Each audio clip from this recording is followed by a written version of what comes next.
Welcome to మనా chef. ఈరోజు మనం బ్రెడ్తో గులాబ్ జాములు ఎలా తయారు చేసుకోవాలో చూద్దాం.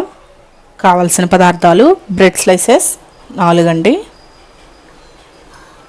పాలు 1/2 కప్పు మనకి బ్రెడ్ తడుపుకోవడానికి, ఇలాచి 3, 1 కప్ షుగర్, డీప్ ఫ్రైకి సరిపడా ఆయిల్. ఇప్పుడు తయారీ విధానాన్ని చూద్దాం. ఇలా స్టవ్ ఆన్ చేసుకొని స్టవ్ మీద ఒక గిన్నె కానీ లేదా ఇలాంటి ఒక పాత్ర పెట్టుకొని దాంట్లో 1 కప్ షుగర్ వేసుకోవాలి. ఈ షుగర్ మునిగేంత వరకు వాటర్ పోయాలి.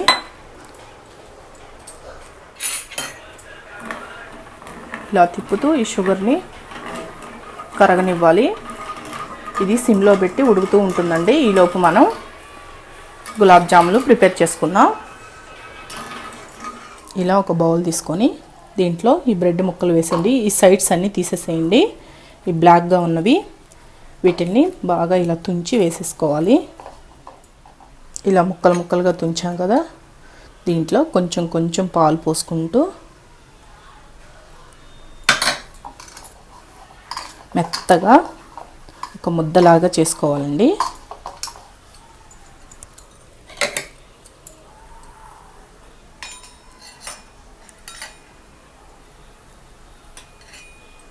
కొంచెం కొంచెం పోసుకుంటూ గట్టిగా చపాతీ ముద్దలాగా చేసుకోవాలి.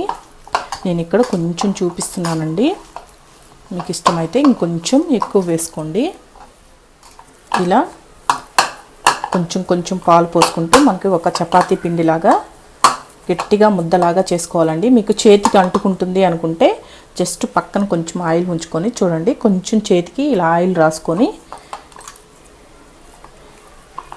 ఇలా ఉత్తుకున్నారంటే చక్కగా మనకి చేతికి అంటుకోకుండా బాగా వచ్చేస్తుందండి. చూడండి, చపాతీ పిండిలాగా వచ్చింది కదా మనకి. చూడండి ఎంత సాఫ్ట్గా ఉందో. ఈ విధంగా రావాలి. ఇలా వచ్చిన దాన్ని చిన్న చిన్న ఉండలుగా తీసుకొని ఇలా బౌల్స్ లాగా చేసుకోవాలి. కొంచెం గట్టిగా ప్రెస్ చేసి గట్టిగా చేసుకోండి, ఎందుకంటే మనకి ఆయిల్లో వేసినప్పుడు విడిపోతాయండి. ఇలా చూడండి, మనకి గులాబ్ జాములు ఏ విధంగా అయితే వచ్చాయో సేమ్ అలానే వచ్చాయి కదా. ఇలా అన్నీ ప్రిపేర్ చేసి పెట్టుకోవాలి. చూడండి, ఈ విధంగా అన్నీ బౌల్స్ లాగా చేసుకొని పక్కన పెట్టుకోండి. ఈలోపు మనం ముందుగా షుగర్ వేసుకొని షుగర్ సిరప్ సిమ్లో పెట్టి స్టవ్ మీద పెట్టుకున్నాం కదండి, అది రెడీ అయిపోయింది. దీంట్లో ఒక 3 లేదా 2 యాలకులు ఇలా దంచుకొని దీంట్లో వేసేసి దీన్ని పక్క స్టవ్ మీదకి తీసుకుందాం. ఇప్పుడు ఒక బాండిలి పెట్టుకొని డీప్ ఫ్రైకి సరిపడా ఆయిల్ వేసుకోవాలి. ఇది కొంచెం సరిపోతుందండి ఆయిల్. ఈ ఆయిల్ బాగా హీట్ ఎక్కనివ్వాలి. ఇప్పుడు ఈ ఆయిల్ కొంచెం కాగిన తర్వాత మీడియం ఫ్లేమ్లో పెట్టేసుకోండి, ఎందుకంటే బాగా ఆయిల్ హీట్ ఎక్కిందంటే మనకి ఇవి పైన తొందరగా కలర్ వచ్చేసి లోపల ఉడకవండి. అందుకని మీడియం ఫ్లేమ్లోనే పెట్టి నిదానంగా వేయించుకోవాలి. అలా వేయించుకుంటే లోపల బయట అంతా చక్కగా వేగిపోతాయి. ఇలా వేసుకొని ఒకసారి ఈ విధంగా తిప్పుకుంటూ వేయించుకోవాలి. ఈ విధంగా ఒక్కొక్కటి ఈ విధంగా తిప్పుకుంటూ నిదానంగా వేయించుకోండి. చూడండి, మనకి కలర్ మారుతూ వస్తున్నాయి కదా. చూసారు కదా, మనకి ఈ కలర్ వస్తే సరిపోతుంది. చూడండి, మనం గట్టిగా ప్రెస్ చేస్తూ ఉత్తుకున్నందువల్ల చూడండి సాఫ్ట్గా మనకి ఏమాత్రం క్రాచెస్ రాకుండా పగుళ్ళు రాకుండా వచ్చాయి గులాబ్ జాములు.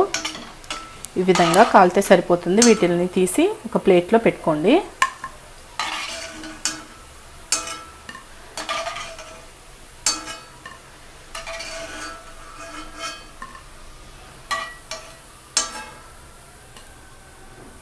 ఇప్పుడు స్టవ్ ఆఫ్ చేసి